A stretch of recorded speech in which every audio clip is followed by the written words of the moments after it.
అండి, నేను రజాక్. నిన్న దేవర ప్రీలీజ్ ఈవెంట్ ఆగిపోవడానికి ముఖ్య కారణం ఏంటంటే అభిమానులు. నిజంగా నేను అంత చిల్లర అభిమానం ఎక్కడ కూడా చూడలేదండి. అభిమానం ఉండొచ్చు, తప్పులేదు. నిన్న ఈగర్గా వెయిట్ చేసింది త్రివిక్రమ్ గారి ఏదైతే స్పీచ్ ఉంటుందో దానికోసం, అదేవిధంగా మన జూనియర్ ఎన్టీఆర్ గారి స్పీచ్ కోసం అభిమానులంతా కూడా కళ్ళు కాయలు గాజులు ఎదురు చూడడం అయితే జరిగింది. నైట్ అంతా కూడా వచ్చిందని చెప్పేసి. అంటే ఎంత చిల్లర పని చేసినారంటే, నేను విజువల్స్ అన్నీ కూడా బయటకు వచ్చినాయి. అక్కడ నోవెటల్ హోటల్ తీసుకోవడమే తప్పు అనమాట. ఎందుకంటే 5,000 సిట్టింగ్ అంట. 6 సంవత్సరాలు అయింది జూనియర్ ఎన్టీఆర్ సినిమా వచ్చి. 5,000 సిట్టింగ్ ఏం చేద్దాం అని చెప్పేసి వాళ్ళు అక్కడ తీసుకున్నారు. ఒక బహిరంగ ప్రదేశంలో పెట్టవచ్చు కదా, వాతావరణం బాగానే అనుకూలిస్తుంది కదా. అరే, కొన్ని 2 తెలుగు రాష్ట్రాల నుంచే కాకుండా పక్క రాష్ట్రాల నుంచి కూడా అభిమాన గణం అంతా కూడా వచ్చి కూర్చుంటే, వాళ్ళు లోన ఉన్న వాళ్ళనేమో బయటకు పంపించరు, బయట ఉన్న వాళ్ళనేమో లోనకి పంపించరు, ఇష్టం వచ్చినట్టుగా చేసి అవతలేసినారు.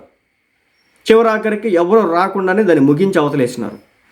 5,000 సిట్టింగ్ ఉన్నటువంటి ఒక హాల్ని తీసుకొని కూర్చోబెట్టి ఆ ప్రీలీజ్ ఈవెంట్ చేయడం ఏందో నాకు ఇప్పటికీ కూడా అర్థం కాలేదు. మరి నిర్మాణ సంస్థ దగ్గర డబ్బులు లేవు ఏందో కూడా నాకు అయితే అర్థం కాలేదు. ఒక సైడ్ నుంచి అభిమానుల బాధ, మేము ఇక్కడ దాకా వచ్చాం, కష్టపడి వివిధ ప్రాంతాల నుంచి అనేక ప్రాంతాల నుంచి వచ్చాం, మమ్మల్ని ఏమో లోనకి పంపారని వాళ్ళ బాధ. రెండో పక్క చిల్లర పంచాయతీ ఏంటంటే, ఈ అభిమానులు కొంతమంది సైకోగాళ్ళు ఎవరైతే ఉన్నారో వీళ్ళు చేసినటువంటి పని ఏంటంటే, అక్కడ ఉన్నటువంటి కుర్చీలు బద్దలు కొడితే జూనియర్ ఎన్టీఆర్ వస్తాడా? లేదు, కుర్చీలు బద్దలు కొడితే అక్కడ దేవరా సినిమాకి సంబంధించిన ప్రీలీజ్ ఈవెంట్ ఏమైనా సాఫీగా జరిగిద్దా? సిగ్గుండాలి కదా. అంటే అందరూ అనట్లేదండి అక్కడ. ఎందుకంటే చుట్టూ ఉన్నటువంటి మనుషులు ఇద్దరు అనమాట. ఇద్దరేంటో చిల్లరగాళ్ళు ఎంతలా అంటే, ఆ కుర్చీలను కిందేసి పైనేసి మీదేసి తొక్కుతున్నారేంటో. ఏమొచ్చింది మీకు అలా తొక్కడం వల్ల? ఏం ఆనందం? ఆ హోటల్ వాళ్ళకి ఇబ్బంది, పోలీసులు వచ్చి 4 పీకుతారు, అప్పుడు పారిపోతారు.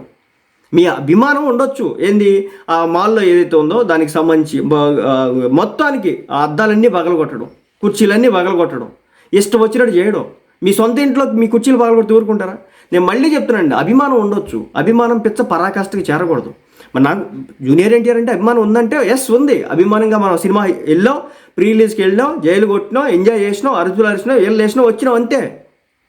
అంతేగాని వెళ్ళామా, ఫర్నిచర్ పగలగొట్టినామా, లేదంటే బ్యానర్లు దించినా, సొంత హీరో అభిమానులు బ్యానర్లు దించుతారు. ఇంత చిల్లర పంచాయతీ ఏందండి? ఇంత చిల్లర అభిమానం ఏంటండి? నాకు తెలియక అడుగుతాను. చూసి నిజంగా అసలు వీళ్ళు నిజంగా జూనియర్ ఎన్టీఆర్ గారు అభిమానులు లేకపోతే ఈవెంట్ డిస్టర్బ్ చేయడానికి వచ్చినారా అనిపించింది. సరే, మీరంటే ఒక 5,000 మంది లోన్ ఉన్నారు, లేదా బయటకు ఇంకో 10,000 మంది 20,000 మంది వచ్చి ఉంటారు. మొత్తం కలిపి ఒక 25,000 మంది పంచాయతీ అనుకుందామని. 25,000 మందిని ఏర్పాటు చేయాలంటే ఒక పెద్ద గ్రౌండ్ కావాలా, ఏదో క్రికెట్ స్టేడియం అన్నా కావాలా. అలాంటిది ఏమి చూడకుండా మరి ఎన్ని పాస్లు ఇచ్చారో ఏం చేసినారో ఏమీ తెలియదు. కానీ ఇష్టం వచ్చినట్టుగా వచ్చినారు, ఆడికి ఇష్టం వచ్చినట్టుగా చేసినారు, రాద్ధాంతం చేసినారు. ఒక జూనియర్ అసలు ఎవరు స్పీచ్ లేదు, అసలు ఈవెంట్ ప్రశాంతంగా జరగలేదు. స్టార్టింగ్ టు ఎండింగ్ అసలు ఈవెంటే లేదు. నా లైఫ్లో ఇంత దుర్మార్గంగా జరిగినటువంటి ఈవెంట్స్ ఏదైనా ఉందంటే ఇది ఒకటే అని చెప్తాను నేను. ఒక యాక్టర్, ఒక సినిమా హీరో ఎంత మాట్లాడాలనుకుంటాడు, ఆ సినిమా కోసం పనిచేసిన ప్రతి టెక్నీషియన్ గురించి మాట్లాడాలనుకుంటాడు, వాళ్ళు పడ్డ కష్టం గురించి మాట్లాడాలనుకుంటాడు. అలాంటి దాన్ని కేవలం కొంతమంది చిల్లర అభిమానుల కారణంగా జరిగినటువంటి పరిస్థితి. మీకు పాస్లు ఇవ్వలేదు, సరే వెళ్ళిపోండి.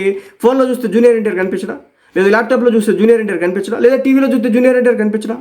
అక్కడికే వెళ్ళి మనం చూడాలా? ఏదైనా బహిరంగంగా ఏర్పాటు చేసి పెద్ద ప్రీలీజ్ ఈవెంట్ ఏర్పాటు చేసి ఒక 1,00,000 మంది సిట్టింగ్ ఏర్పాటు చేస్తానో, లేకపోతే 1,00,000 మందికి వచ్చే మొత్తం గ్రౌండ్ ఉంటేనో మీరు వెళ్ళినా తప్పు లేదు. ఆడకి తిప్పి కొడితే 5,000 మంది పాస్లు ఉండవు, బొక్కడుండవు, వెళ్ళిపోతారు అడ్డగోలుగా. ఇష్టం వచ్చినట్టు వెళ్ళి అక్కడ పంచాయతీలు చేస్తూ ఉంటారు. ఎంతవరకు సభ మీకు? ఎంతవరకు కరెక్ట్ మీకు? అభిమానం ఉండొచ్చు, పిచ్చి ఉండకూడదు. జూనియర్ ఎన్టీఆర్ ఎంత చెప్తున్నాడు ప్రతి ప్రీలీజ్ ఈవెంట్లో, జాగ్రత్తగా ఇంటికెళ్ళండి. మీరు చేసే జాగ్రత్తలు ఇవే. ఈరోజు జూనియర్ ఎన్టీఆర్కి అవమానం కాదా అది? జూనియర్ ఎన్టీఆర్కి అది అవమానం కాదా మీరు నిన్న చేసినటువంటి పని? ప్రీలీజ్ ఈవెంట్ ఇంకొక 2 గంటల్లో స్టార్ట్ అయ్యి మాట్లాడతారనంగా కుర్చీలు పగలగొట్టడం, ఎగరడం, అందరినీ తోసుకొని ముందుకు రావడం ఏ విధంగా జరుగుతుంది ప్రీలీజ్ ఈవెంట్?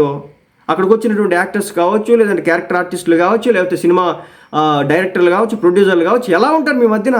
మీరు ఆ విధంగా మీద పడుతూ ఉంటే ఒక విధానం లేదు, ఏమి లేదు. వెళ్ళి చూడాలి. ఏమి ఎగిరితే ఏమొచ్చింది అక్కడ? కొంతసేపు వాళ్ళు ఎంత ఇబ్బంది పడుతున్నారు. మొత్తానికైతే ఆ సినిమాని సుఖసుఖాలతో ప్రమోషన్ చేయకుండా చేసినారన్నమాట నేను జూనియర్ ఎన్టీఆర్ గారి అభిమానులు. ఇదేమాత్రం కూడా మీకు కరెక్ట్ కాదు. పద్ధతి మార్చుకోండి.